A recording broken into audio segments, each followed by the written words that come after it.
Well, namaste everyone. I'm so happy to have all of you join me for this live broadcast again. I have a very special guest from India. He is Professor Kutumba Sastry. Namaste. Namaste, Kutumba Sastry ji. I'm so honored to have you here. Let me give you a little background of who he is, then you'll appreciate why he is so important. He's a recipient of the Certificate of Honor from the President of India, which being a very well-known, important Sanskrit scholar. He is the President of the International Association of Sanskrit Studies, and I will ask him momentarily what are some of the activities. He was former Director and Vice Chancellor of Rashtriya Sanskrit Sansthan, New Delhi, Vice Chancellor of Sampuranand Sanskrit University in Varanasi, and Vice Chancellor of Shri Somnath Sanskrit University as well in Gujarat. He is also an important person in the Sanskrit committee, which has been constituted by the HRD ministry to develop a plan, assess the state of Sanskrit in India, and develop a plan on what to do about its future. So welcome, Shastri ji. It is such an honor. I usually give live talks myself and discuss. But when there's an important guest, I think it's it's a good opportunity to for our people to get to know about the work that is going on. So I wanted to start by asking, what is the International Association of Sanskrit Studies? Oh, we are going to International Association of Sanskrit Studies. It is established during the early 60s. There was a conference in New Delhi, and during that conference the Orientalists have taken a decision to have one special platform for Sanskrit scholars to interact with each other and all. Worldwide. And that's why they have established this Sanskrit Association, and it is 50-year-old, nearly, and headquartered in Paris. Headquartered in Paris? Paris. Very interesting.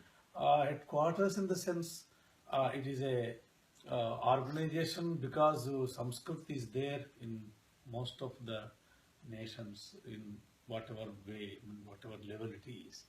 So it is a loose conglomeration, and it is monitored from there. So it is not Government of India? No, it's nothing to do with Government of India. And who appoints so you are president for a certain term? That is, president is elected by the, we have one of the main activities of the World Sanskrit Conference, International Association for Sanskrit Studies, is to have one World Sanskrit Conference every 3 years. Okay. It is continuously going on, and just we have concluded the 16th of it in Thailand. The one the one where you also participated. You invited me to speak. He invited you to. I'm very honored that you invited me. Give a keynote address. Yes. And yes. You have graced the occasion. It was my honor. Yeah, pleasure. It's your honor. And I want people to know that Professor Sastry has been so important in my life, in my work. The Bangkok, Thailand conference where I announced my book, The Battle for Sanskrit, is thanks to his invitation. So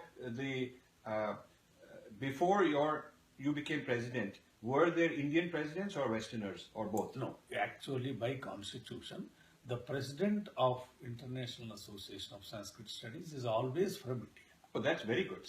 It is a by constitution. So who were some of the important ones in the past? Like first one is again my supervisor, research supervisor, Dr. V. Raghavan, is the first president. Okay. Followed for several years, for a long time, by Professor R.N. Dandekar. Yes. From Pune, and yes. Then followed by some scholars, and I have succeeded Professor Dr. Ram Karan Sharmaji. Okay. And now and very good. So this is very nice. Now I think I'm the fourth one in the line. I think we only three predecessor. Yeah, no, that's remarkable. So, I have been to two of them. I also went to 2005 in Bangkok, and then there was in Delhi, one in Delhi, Congress. Yes, yes. Yeah, I spoke there, and then That is in 12. yes, and then 2000, yes, and then in Bangkok again. Yeah. So the Crown Princess of Thailand, the king's daughter, will grace the occasion both times. Last time also, this time also. But I found that this time it was a very large contingent of Indian people, which is very nice, very very nice. And of course, Thailand gives so much respect to Sanskrit. They have so many Buddhist monks, and they have Sanskrit University. They have a lot of interesting things. Do you feel that the International Conference of Sanskrit Studies, their 3-year conferences are increasing, going to become more? Oh, it's actually from the beginning, every time it is held either in India. In India, when it is held, 5 times so far, it has been held in India. More or less, it is by coincidence only, but more or less every 5th conference has taken place in India. 1st, 5th, 10th, and 15th. 4 times it has been held in India so far. And whenever it is held in India, Rashtriya Sanskrit Samsthan is the nodal agency to undertake the responsibility of organizing. So tell us about that, because you were also head of no, I am coming to the full story. Full story, yeah, full story. Good. So the Rashtriya Sanskrit Samsthan is the government nodal premier institution for Government of India to undertake and any activity or any program for the development of Sanskrit, constituted by Government of India, and it is under Ministry of HRD ever since from the beginning. Therefore, by its own nature, it is a nodal agency whenever it is held in India. Whenever it is held in India, usually the contingents of Indian scholars is the largest. But at an average, every Sanskrit conference will have a representation of anywhere between 70 to 80 countries. Very good. That's a very great platform and very great organization. And it is open for all. Ever since the Government of India deputes a contingency, a group of delegates under the leadership of Rashtriya Sanskrit Samsthan. Every time it is held everywhere. But from the time I was also Vice Chancellor and first Director and then Vice Chancellor of Rashtriya Sanskrit Samsthan. In fact, I am the founding Vice Chancellor of Rashtriya Sanskrit Samsthan. I joined it when it was not a university, and during my period it became university, so I happened to be, again selection was there and I have been selected once again for Vice Chancellorship. From that period onwards, I can certainly say number of Indian delegates has been 4-fold or even 5-fold increase. Very good. It was only 3-4 single digits earlier. We have first time took around 32 during my period. And for that reason, actually, I have introduced 2 activities in World Sanskrit Conference. That is, one is Pandit Parishad and the other is Kavi Sammelan. Nice. During my period as Vice Chancellor of Rashtriya Sanskrit Samsthan and also during my ascendance to presidency. Sure. That also one of the reasons, because the participation is increasing. Yeah. This time, of course, the government gave a big helping hand. They really in fact, Minister of External Affairs, she was there. She was there, and she had a small private gathering. I was invited to. I was very happy to discuss. She gave the inaugural address to. Very nice. And she spoke in Sanskrit.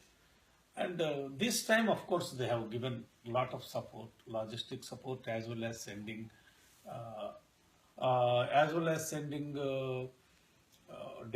number of delegates to the conference. That's the reason you have seen it in more this one in Thailand. The previous one, almost a decade back, did not have such a large Indian delegation.